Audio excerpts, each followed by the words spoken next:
The job of a technician is inherently dangerous, especially when you deal with machinery. But the job of an army technician is increasingly more difficult and more dangerous, also because of the equipment that we maintain. Technicians' work are voluminous, high volume, relatively low impact. Low impact in terms of like organizational change and things like this. But high volume, because high volume, high frequency, obviously things will happen. Many years ago, if you can see my thumb here, okay, I have a slit over here, which actually gave me about 6 stitches. Why do I have this cut? It's because I was too complacent. Alright, because I've been doing that job day in and day out, and that day, that fateful day, the thing just dropped onto my thumb and it actually gave me this memory of 6 stitches. 6 to 7 years ago, I have a serviceman who actually, while doing a ground hop test, and he had his fingers shoe off. Just imagine that you have to face the family at the hospital. The family will keep asking you, how's my husband, how's my brother. That kind of stuff is unbearable. Just imagine that that's your brother. Just imagine that that's your son. How do you feel?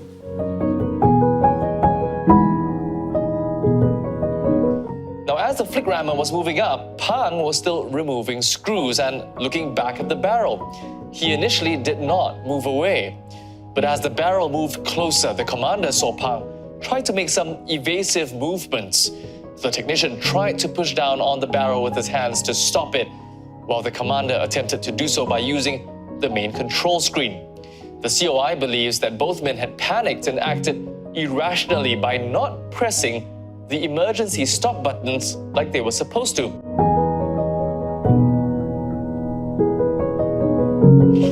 I think none of us can be mentally prepared for any of this, but as the situation has gone to the worst, we will just, I mean, it has already happened. Yeah. So mentally or not, it has happened. So now it's really for us to grieve and to let us calm ourselves down as well. Yeah.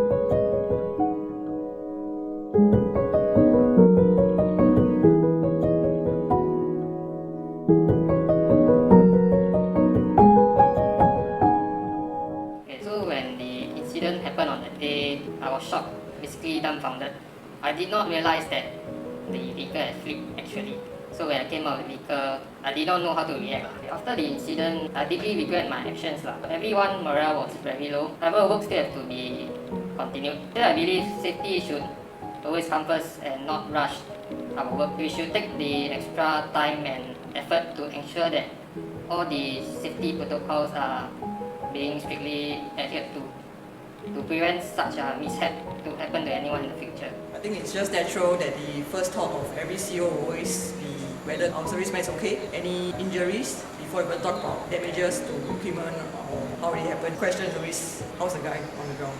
In this particular incident, while it was a case where the speed limit stated in the TSR was not followed, we delved deeper and really looked into the training aspects where we want to make sure that today our guys on the ground know that there's this TSR and this regulation that they need to follow.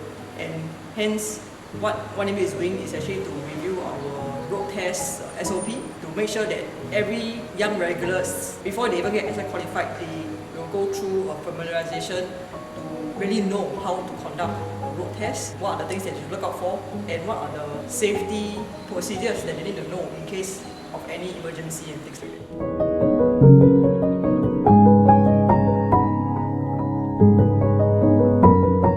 So this incident happened caused by the compartment not properly secured. So it's likely due to the visibility and the fatigue of the serviceman because it was happened in the middle of the night. 3MB has developed measures to ensure that this will never repeat itself again by ensuring that after you have locked and checked that it is fully closed, you do a tug test of the handle to ensure that the door cannot be opened.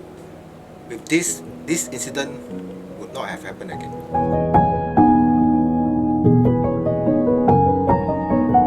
The moment I was told of the incident, of course the first thing that comes to my mind is if anyone was injured. Next was whether it's a regular or NSF. Of course, things start trickling in your mind, you start thinking the worst case scenario, you start preparing your mind. How do you answer to parents and things like this? So all these things come to mind. But thankfully nothing happened and the injuries were minor.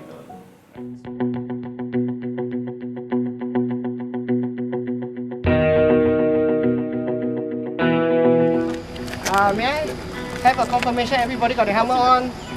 Okay, got their gloves on?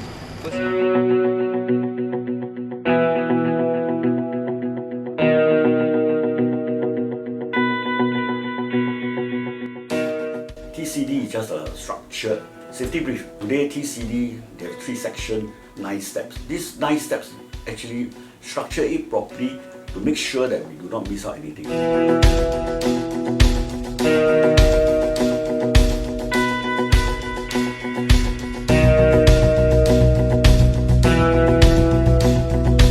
BBS is something that we need to make sure the people, even though they are not being watched, they are doing the thing day in, day out the correct way.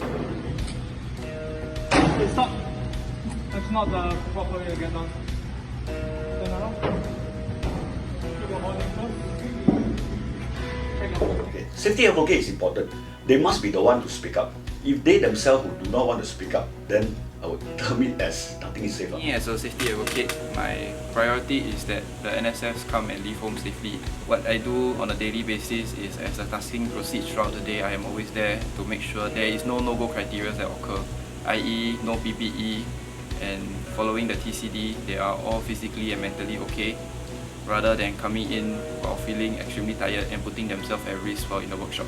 There was a time in the workshop where there was a personnel that did not have 7 hours of uninterrupted rest and was physically tired when he came in for the day. So the tasking for the day had him going under the vehicle for maintenance tasking, but while under the vehicle he kept dozing off and actually fell asleep under the vehicle, which was a severe no-go criteria, as it puts his safety as well as the safety of others in jeopardy. So immediately I called for a safety pause and had him fall out and go for a rest, while conveying the situation to my workshop IC and had him deal with the situation separately, while I made sure that all the other personnel in the workshop was physically okay to carry out the rest of the work for the day. In my opinion, our safety culture initiative have definitely improved over the years.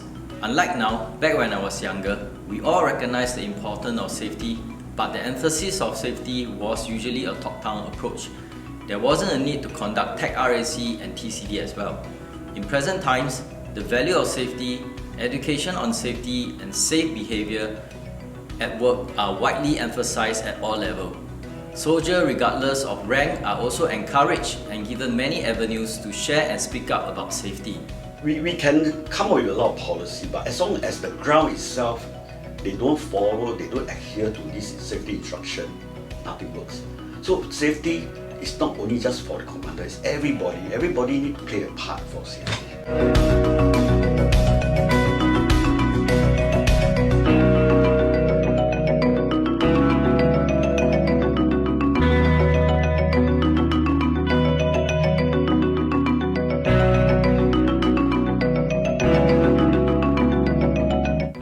Our maintenance work is inherently risky, but we can deal with this. In our sense, all of us have a duty of care towards one another to ensure that all of us can go home safe and sound to our families and loved ones. Remember, safety is central to our work, and all of you have a responsibility to play in it.